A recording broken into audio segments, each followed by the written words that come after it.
سامعین ناظرین، infection control society آپ کی صحت کے لیے، آپ کی آگاہی کے لیے اور آپ کو بہتر معلومات بیماریوں سے بچانے کے لیے مضامین آپ کی سماعت کے لیے پیش کرتی ہے، جس کے ذریعے آپ اپنے آپ کو، اپنی فیملی کو اور اپنے دوستوں کو اس بیماریوں سے بچا سکتے ہیں اور ان کے مسائل سے بچ سکتے ہیں۔ ہم عام طور پر یعنی چوری چکاری، ڈاکہ زنی اور اس قسم کے جو حادثات ہوتے ہیں اس سے تو بہت ڈرتے ہیں، لیکن جو جراثیم ہم پر خاموشی سے حملہ کر دیتے ہیں ان کی ہمیں کوئی فکر نہیں ہوتی، نہ ان کا یہ احساس ہوتا ہے کہ اگر یہ جراثیم ہم پر حملہ آور ہو جائیں گے تو ہمیں کتنا نقصان پہنچا سکتے ہیں، جو کہ علاج کی شکل میں یا ان جو لوگ بیمار ہو جاتے ہیں ان کی جابس یا ان کی جو ہے روزگار منقطع ہو جاتا ہے اور ان کو کافی نقصان ہوتا ہے۔ تو اس کی ہمیں کوئی اندازہ نہیں ہوتا، یہ تو اندازہ اسی وقت ہوتا ہے جب لوگ بیمار ہو جاتے ہیں اور معاشی مشکلات کا شکار ہوتے ہیں۔ تپ دق کو یعنی کہ ٹی بی کو سل یا دق بھی کہا جاتا ہے، جبکہ طبی اصطلاح میں اسے ٹوبرکلوسس ٹی بی کہتے ہیں۔ 500 برس یعنی 500 ایئرس بیک اس عارضے کو موت کا سردار، کنگ آف دا ڈیتھ اور سفید طاعون، وائٹ پلیگ جیسے ناموں سے بھی موسوم کیا جاتا تھا، کیونکہ 18ویں صدی میں یورپ کی آبادی کا 1% حصہ اس مرض کی بھیٹ چڑھ گیا تھا۔ تاہم 1895 میں ایکس رے کی ایجاد سے اس بیماری کی تشخیص ڈائگنوسس میں آسانی ہوئی اور یہ متعدی قدیم مرض جو مائکوبیکٹریم ٹوبرکلوسس نامی جرثومے بیکٹیریا سے پیدا ہوتا ہے، اس کی تشخیص میں بہت آسانی ہوئی۔ یہ جراثیم جسم کے کسی بھی حصے پر حملہ آور ہو سکتا ہے، مثلا نظام ہاضمہ ڈائجسٹو سسٹم، اعصابی نظام نروس سسٹم، دماغ، آنتیں، انٹسٹائن، ہڈیاں، جوڑ، گردے، جلد، کمر اور غدود وغیرہ وغیرہ، لیکن سب سے زیادہ پھیپھڑوں کو یعنی کہ لنگس کو متاثر کرتا ہے، جو یہ پھیپھڑوں کی ٹی بی کہلاتی ہے۔ واضح رہے کہ تپ دق کا یہ قسم خطرناک ہوتی ہے، کیونکہ اس سے متاثرہ مریض اگر علاج نہ کروائے اور پرہیز بھی نہ کرے تو وہ صرف 1 سال کے اندر 5 سے 15 یعنی 10 to 15 افراد کو یہ مرض منتقل کر سکتا ہے۔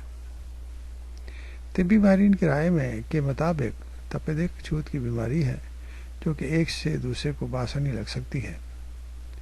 تاہم بہتر اور باقاعدگی سے علاج کروانے، متوازن غذا کا استعمال،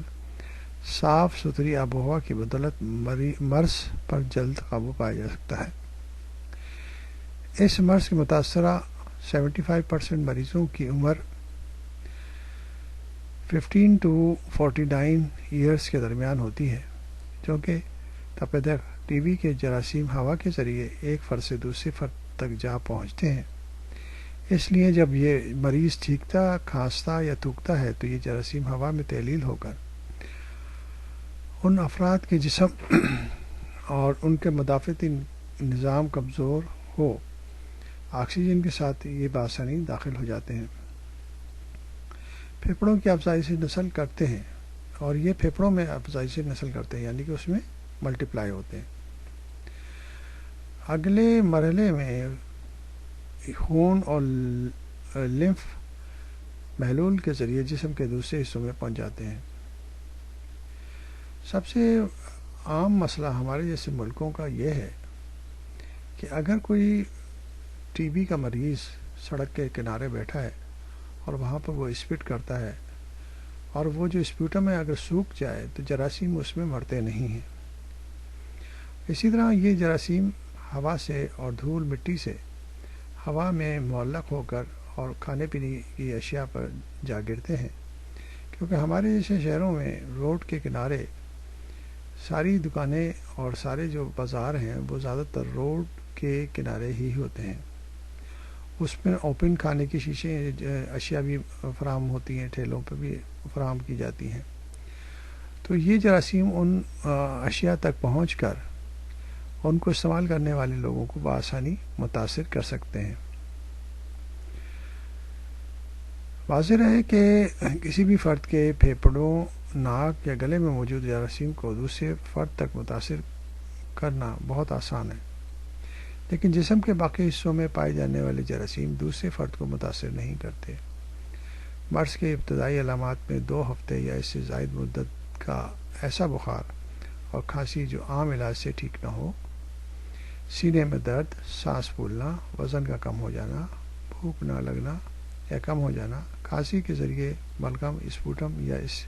پھر الگ سے خون خارج ہونا وغیرہ شامل ہیں۔ تاہم بعض اوقات سینے میں درد، سانس پھولنا اور خون کے اخراج کی علامات ظاہر نہیں ہوتی۔ اگر کسی فرد میں یہ علامات ظاہر ہوں تو فوری طور پر DOT کے مرکز، یعنی کہ جو ٹی بی کے مرکز ہیں، ڈاٹ یعنی کہ جو ہے وہ اس کے مرکز کو کہا جاتا ہے جو ٹی بی کا علاج کرتا ہے، یا ماہر امراض سینہ سے معائنہ کروایا جائے اور پھر اس کا باقاعدگی سے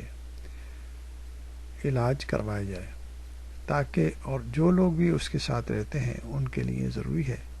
کہ وہ اپنی حفاظتی اقدامات فوری طور پر ڈائگنوسس کے بعد کریں۔